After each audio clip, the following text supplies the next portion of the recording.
Right now, an algorithm is watching you back. It knows what you clicked, how long you paused. It's learning your pattern and adjusting what it shows you next. You probably don't notice. Why? Because you're inside a system so perfectly designed to regulate itself through your behavior that you can't see the walls. This system has a name: cybernetics. You've heard the word cyberspace, cyberpunk, but almost no one knows what it actually means.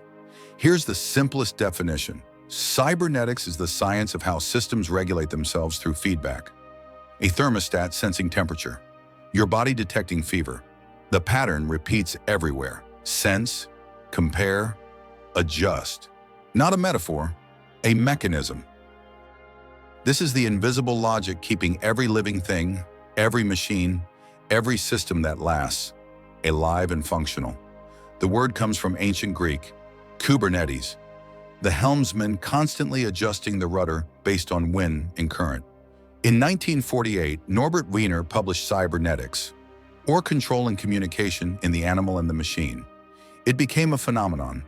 Wiener was describing life itself as control through feedback. He was saying, you are a system, and systems can be understood, predicted, designed. In the last episode, we met Alan Turing asking whether machines could think. His answer, while the imitation game, was radical.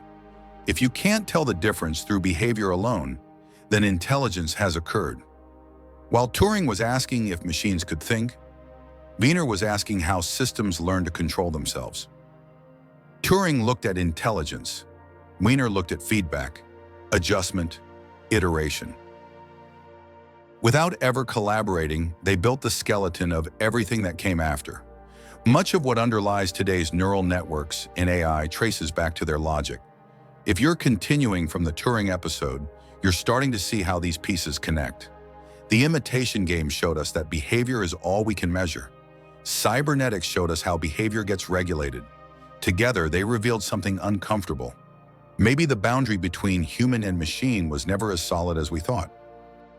And that's exactly what haunted cinema, because film noticed the loop before philosophy did. Cybernetics exploded into culture, cinema, music, politics, art. It offered an explanation for how we work.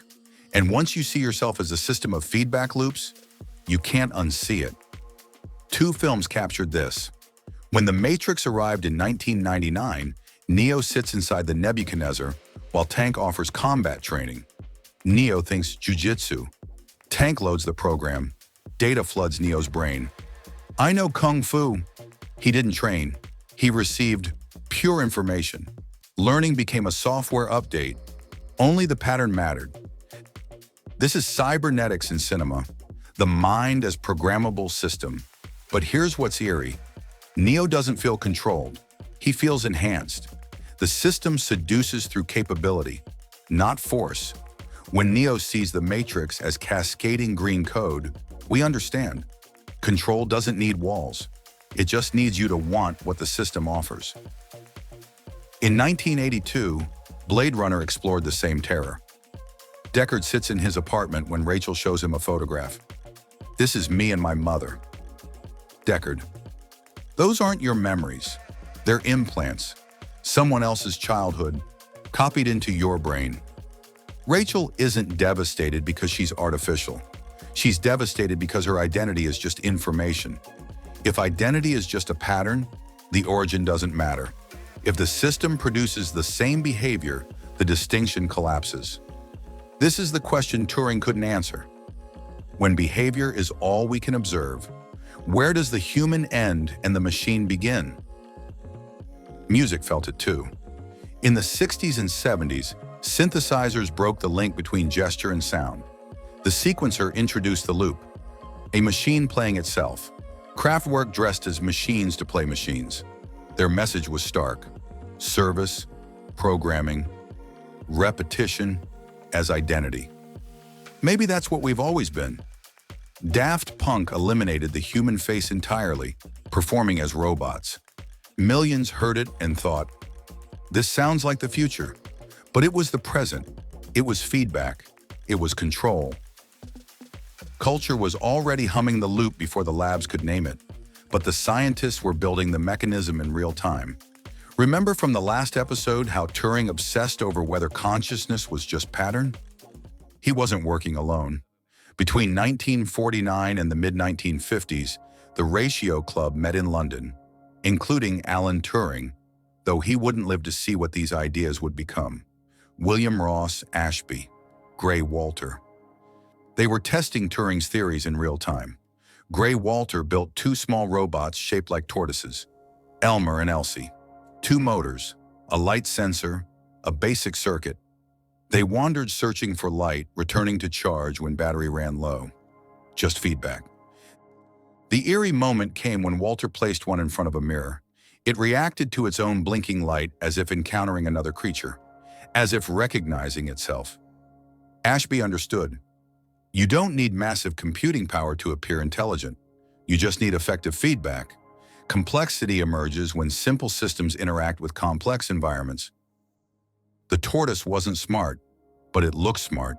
And in cybernetics, just as in Turing's test, appearance is what counts. And that's where this stops being theory and becomes governance. Cybernetics isn't neutral. Tools liberate or imprison depending on who wields them. In 1948, Père Dominique Dubarle reviewed Wiener's book for Le Monde and imagined La Machine à Gouverner, the governing machine, a state collecting data on every factory, worker, transaction, a machine making political decisions based purely on optimization, no debate, no human judgment. Wiener was horrified.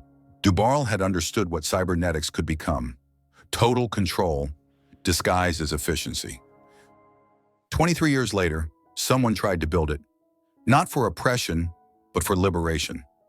In 1971, Salvador Allende took office as Chile's president and immediately called Stafford Beer.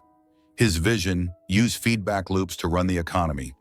The project, Cybersyn, factories from Atacama to Patagonia, connected via telex to a central computer. The system monitored production but didn't command. It fed information back to workers who made their own decisions. Autonomy within cohesion. At Cybersyn's heart sat the ops room, a room designed like a control theater, 7 swivel chairs facing banks of screens pulsing with economic data. Operators watching the country breathe, adjusting through information rather than force. It lasted 2 years before Pinochet's coup destroyed it. The lesson: the same infrastructure built to empower could surveil and oppress. Feedback doesn't care about justice, only equilibrium. Whether that serves freedom or fascism depends on who controls the loop. So let's talk about the word everyone uses now: connected. In the Matrix, Neo is literally plugged in. Cybernetics offers something deeper. You're connected the moment you enter a self-reinforcing system. You don't need cables, you just need the pattern. You open YouTube, the algorithm observes. It learns the pattern. It offers more videos. You click again. Input, output, adjustment. The pattern completes, but you're not being controlled. You're participating in mutual control, both adjusting in real time, both regulating a shared system. Your body feels hunger. You eat. Hormones adjust. Hunger returns. Another cycle. You speak to someone. They react. You adjust. They adjust. Both of you are regulating machines, neither fully in control, both shaping the system together. This is the cybernetic truth Turing was circling around. You're not plugged into a machine. You already are one, and reality itself is just a network of these interwoven patterns. All adjusting, all responding, all connected through pattern and information. And here's the question Wiener understood and feared. If everything is feedback, who controls what? In Cybersyn, operators watched screens and gave commands, but data flowed back into their eyes, shaping their next decision. Were they controlling the system, or was it controlling them? The cybernetic answer: there is no difference. Control is circular. You shape the system shapes you. And maybe that's the only kind of freedom that exists. Being aware you're part of the loop rather than pretending you're outside it. Maybe the terror isn't being watched. Maybe it's realizing you've been training the watcher the whole time. Turing asked if machines could think. Wiener asked how systems learn to regulate themselves. Together, they built the foundation for everything we call artificial intelligence. Turing gave us the test. Wiener gave us the mechanism: sense, compare, adjust, repeat. Cybernetics became the nervous system beneath every algorithm, every neural network, every machine that seems to understand you. But we had to understand the enchantment first. Why machines fascinated us. Why they still do. Because cybernetics offered an answer to something metaphysical. What does it mean to be alive? To be connected? To be in control? And the answer is uncomfortable. Maybe we've always been machines. Patterns of feedback adjusting to a world that adjusts to us. Maybe consciousness was never the sacred boundary we built it up to be. Maybe the only difference between you and the algorithm watching you is complexity, not kind. Or maybe kind was always a story we told ourselves. And the loop doesn't announce itself. It just feels like you. The key texts are in the description if you want to go deeper into Wiener, Beer, Turing, and the cyberneticians who saw all this decades before we did. This sits inside the Nature of Reality playlist, a space where we dismantle the fragile consensuses about what's real, what's alive, what's intelligent. New explorations arrive every Tuesday, Thursday, and Sunday. Because at Tender Reason, we don't just explain the machines. We ask, what did it mean that we built them in our image? And what does it mean that they're starting to reflect something back we're not sure we want to see? The real question isn't whether we're living in a cybernetic machine. The real question is, when did we stop being anything else?